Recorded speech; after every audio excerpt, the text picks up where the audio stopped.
On the morning of July 31st, 2022, three teenagers set out for what appeared to be an ordinary drive in Strongsville, Ohio.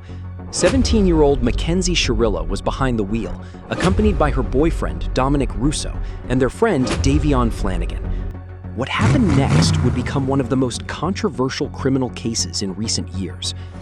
As the car traveled through suburban streets, investigators later determined that it rapidly accelerated, eventually reaching nearly 100 miles per hour. Moments later, the vehicle slammed directly into a brick building with tremendous force. The crash instantly killed Dominic Russo and Davion Flanagan, while Mackenzie survived with serious injuries. Initially, the incident appeared to be a tragic accident caused by reckless driving. However, as investigators examined surveillance footage, vehicle data, and evidence from the scene, they began to question whether the crash had been intentional. Prosecutors argued that the data showed the accelerator was fully pressed in the moments before impact, and that there was no evidence of braking or any attempt to avoid the collision.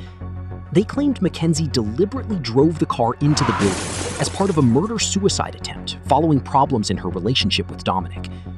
The defense rejected those claims, arguing that Mackenzie was simply a reckless teenager involved in a terrible accident, and that prosecutors could not prove intent beyond a reasonable doubt. They also noted that Mackenzie said she had little memory of the moments leading up to the crash. As the case moved to court, it attracted national attention and sparked heated debate about whether the crash was an intentional act or a tragic mistake.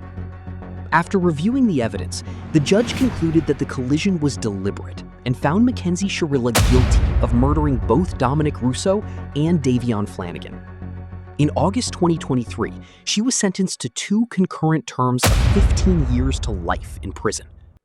Even years later, the case continues to divide public opinion. Some believe the evidence clearly demonstrated intent, while others argue that a reckless driving crash was incorrectly classified as murder. Regardless of where people stand, one fact remains undeniable.